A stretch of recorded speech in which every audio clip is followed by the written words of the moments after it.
J'allais rebondir justement sur les questions qu'on avait posées avant, que Séverine avait posées justement et que j'avais relevées, parce qu'on a parlé d'Europe fédérale donc, de questions de souveraineté aussi, et il y a une question qui revient souvent dans les débats justement, essentiellement lors des élections présidentielles, ça revient très souvent la question de la souveraineté de l'Union européenne. Certains citoyens qui ont peur justement que la souveraineté nationale des États soit arrachée et qu'au fond les États n'aient plus réellement de pouvoir si on passait à une Europe complètement fédérale qui dirigerait tout. Donc la question que je voulais vous poser, c'est cette Europe fédérale, est-ce que aujourd'hui elle vous semble souhaitable et est-ce que les citoyens sont prêts à l'accepter aussi? Je vais peut-être commencer par Monsieur Vito, vu que voilà un représentant justement des citoyens.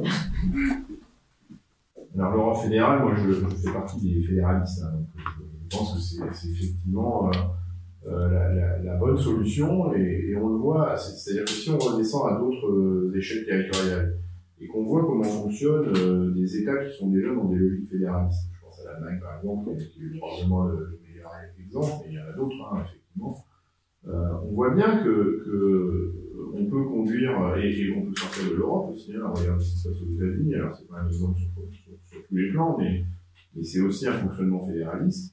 On voit bien que ces approches fédéralistes donnent une certaine autonomie malgré tout aux régions, enfin les Länder, quand on parle d'Allemagne, tout en ayant un fil conducteur qui est porté et qui doit être porté par une instance un peu plus souveraine pour essayer de donner là sur des grandes orientations fondamentales.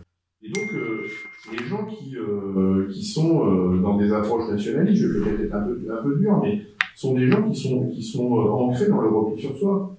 Et sur des sujets importants qui siègent, et je reviens à l'histoire de la création de l'Union européenne, avec cette volonté de maintenir la paix sur le continent européen, ne peut pas avancer sur des logiques de repli sur soi. Après, voilà, c'est un peu pessimiste ce que je vais dire, mais la configuration de l'Union européenne aujourd'hui, elle est malheureusement pas tournée vers des logiques fédéralistes. Alors ça vient des différents,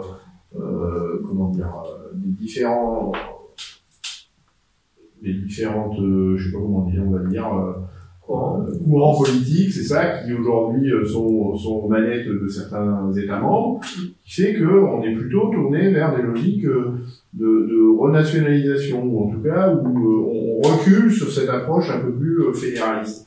Alors, c'est inquiétant pour le moment, mais c'est pas parce que on a ce mouvement-là à ce moment-là que il faut complètement abandonner ce projet d'Europe fédérale. C'est juste que là, on n'est pas dans le contexte le plus favorable.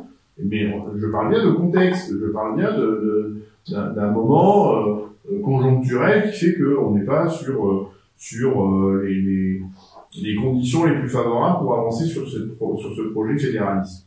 Mais il ne faut pas l'abandonner pour autant. C'est-à-dire que on voit bien que dans des effets de balancier, des alternances politiques sont possibles à certaines échelles, et qu'au profit d'une alternance politique plus favorable, on réussira peut-être à faire avancer ce fédéralisme. Mais je suis désolé de revenir là-dessus, mais le jour où l'Union européenne sera aussi bâtie avec des ressources propres, ce sera plus facile de la bâtir sur des logiques fédéralistes.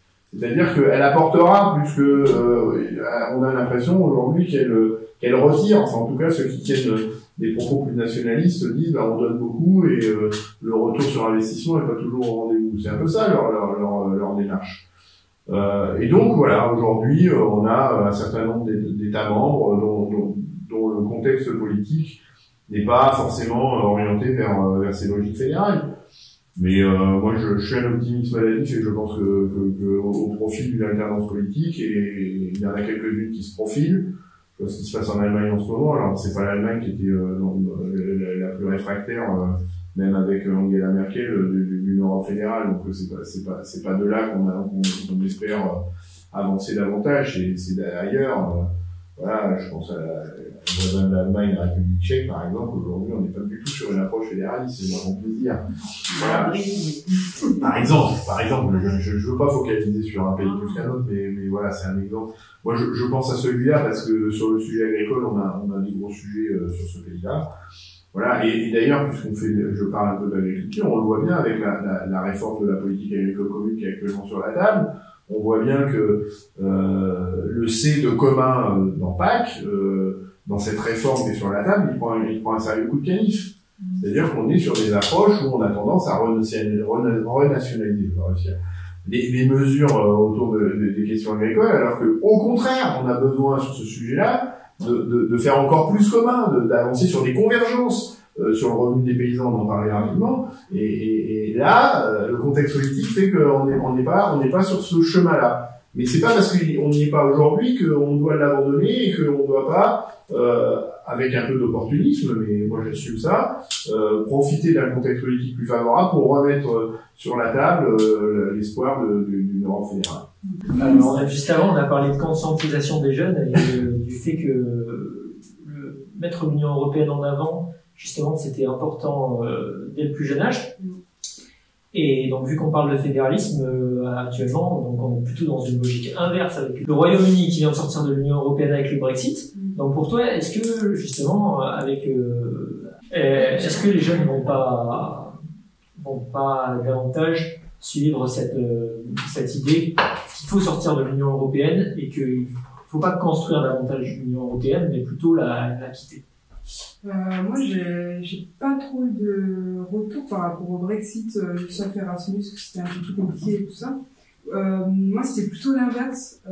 Conscientiser qu'on avait de la chance d'être en Europe quand on a eu les problèmes sur les lois anti-avortement en Pologne, puisque je suis dans un milieu assez engagé sur ce plan-là. Et là, on s'est dit, mais on s'attaque à l'Europe. Et ça, moi, j'ai plus vu que les jeunes, justement, étaient attachés à... Pour nous, c'était une valeur de l'Europe, pour le coup, d'avoir accès à l'avortement. Et en France, pour nous, c'est acquis. Et en fait, on se rend compte que c'est pas pour tous les pays. Et dans ce sens-là, oui, l'Europe, je trouve que ça avait Enfin, c'est revenu pour moi chez les jeunes à ce moment-là. Et le Brexit, ben, pour nous, je pense que ça nous paraît assez loin. Je pense qu'on n'est pas encore dans la vie active et qu'on n'est pas pêcheurs. Et du coup, Il n'y a pas de la pêche, malheureusement. Oui, non, c'est vrai, mais c'est vrai qu'en tant qu'étudiant, c'était surtout les voyages d'études et tout qui étaient les séjours qui sont plus compliqués, mais ouais, l'avortement, c'est ce qui est le plus revenu. Et Madame Bansard, du coup, à la suite du Brexit, être européen, c'est un avantage ou un inconvénient aujourd'hui? À la suite du Brexit, ça continue à être un avantage d'être citoyen européen. Mais j'ai envie deux petites secondes sur cette question de jeunesse. D'après les sondages, en fait, les jeunes sont européens. Vous le disiez tout à l'heure, ils sont nés avec l'Europe, ils sont européens.